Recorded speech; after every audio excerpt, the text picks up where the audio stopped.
is taken from John's Gospel, the 14th chapter, 27th verse. You know, sometimes in Scripture, the readings are and need to be lengthy. But other times there are just sometimes one verse that so speaks that needs to stand alone to make sure that we understand. This is the case with the 14th chapter of John, 27th verse on page 1676. Jesus says, "Peace I leave with you, my peace I give you.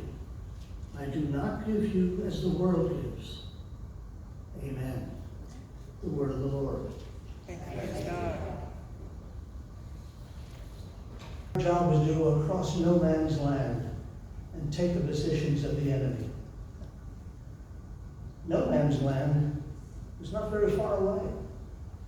We stood in the trenches, and before us, if we dared to look over, was the enemy.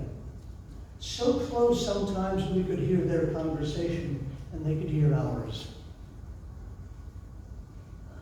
Our leaders were wanting, particularly General Douglas Haig.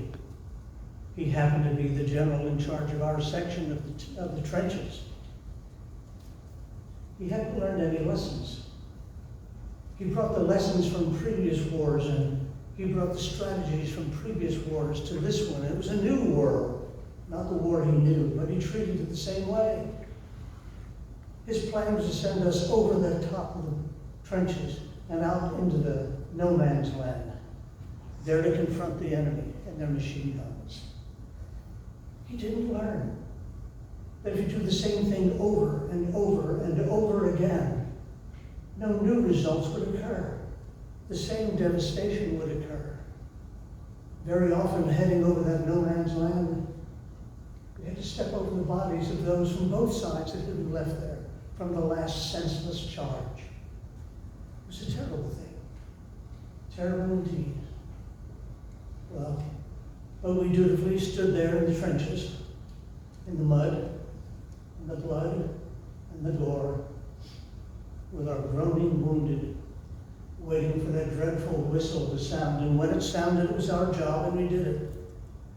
We went over the top, as they said, and out onto no man's land again. It was a terrible experience, needless to say. As a consequence, many people died, including my own son, John, died coming over the top into no man's land. Oh, it's a terrible thing. The fact is that there were others who died in that war that we came to know as World War I from Dr. Toole. 9 million military deaths, total on both sides. 20.5 million wounded from both sides. 9 million civilians. And we called it the war to end all wars. And I learned from Dr. Toole that's not the case. No, there are other wars that came. For less than 30 years later, World War II was fought. And since then, as you well know, others have followed on the heels with even more devastating weapons and more deaths. And we lament how terrible that is. I was in the Black Watch Regiment, and so was John. We were called the Ladies from Hell. That's the nickname the Germans gave us. They called us that because when we went on our charges, we wore our kilts. And with fixed bayonets, we ran across the no man's land, led by an unprotected bagpiper, and with screams that terrified the enemy. We were very effective. So effective, in fact, that our government decided that it needed more of us. And so he turned to Scotland and drafted all the possible men available. The fact is that when they went into Scotland, they called a disproportionate number of people from that nation. No nation per capita had more military deaths than Scotland. Well, It was a terrible thing. We died. My son John died, as did a friend of ours, John, another John. He died as well in those terrible battles. And they're buried in Flanders Field in France. You may have heard the poem, a poem written by Lieutenant Colonel John McCrae. He sat on the back of an ambulance and viewed the fresh grave of one of his pupils at the university. As he sat there, he scribbled a poem. The poem took the voice of the dead and what they would say to us. And this is what it says. In Flanders fields, the poppies blow between the crosses row on row that mark our place. And in the sky, the lark still bravely singing by, scarcely heard amid the guns below. We are the dead. Short days ago we lived, felt dawn, saw sunsets glow, loved and were loved, and now we lie in Flanders Field. Take up our quarrel with the foe. To you from failing hands we throw the torch, being yours to hold high. If you break faith with us who die, we shall not sleep, though poppies grow in Flanders Field.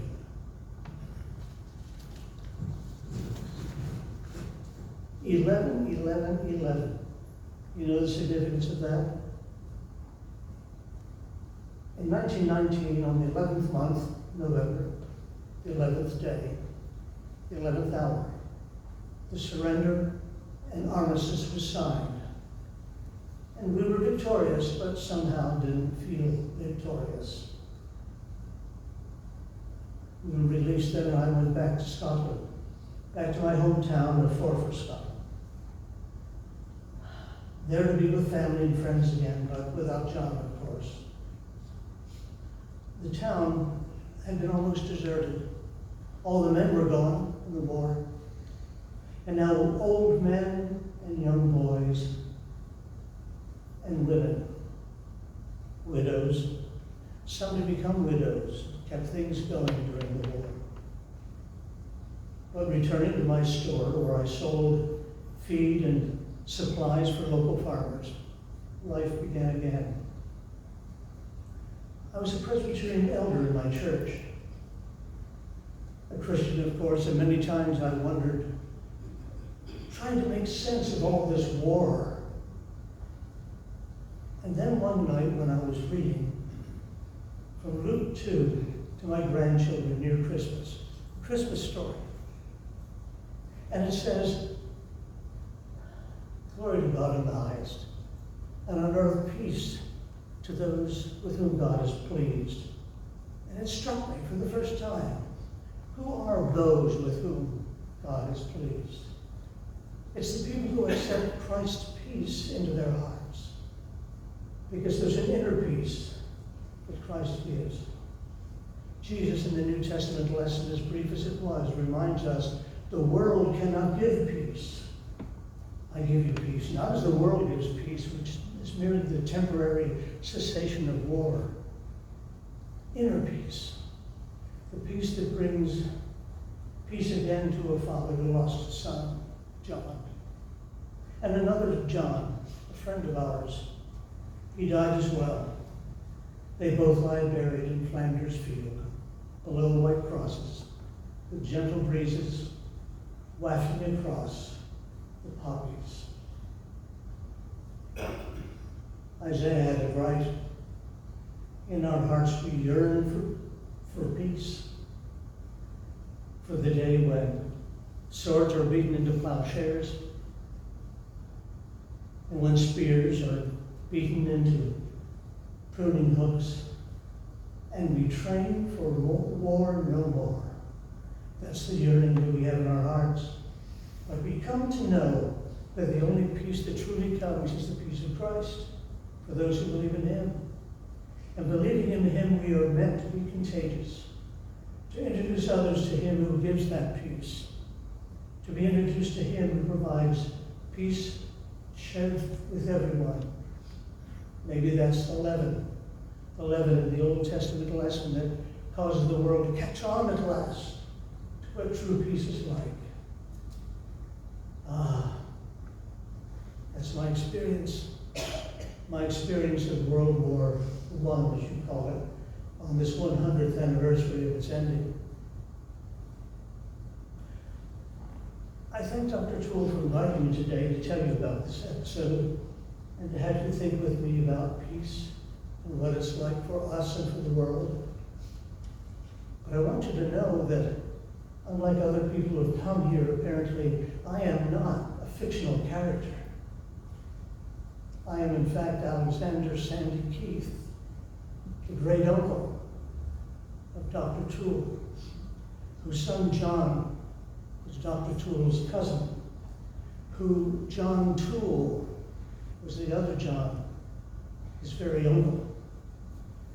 This is a story of family of loss, a loss that makes us want to be peace bearers forever. Jesus says, go, be peacemakers.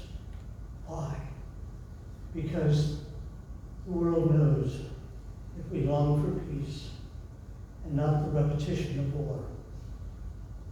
Christians, earlier we shared peace with one another. Let us share that peace with everyone we see. The gospel of peace, Jesus Christ, with the hope and prayer that in a world that cannot give its own peace, we can provide that peace for many. Amen.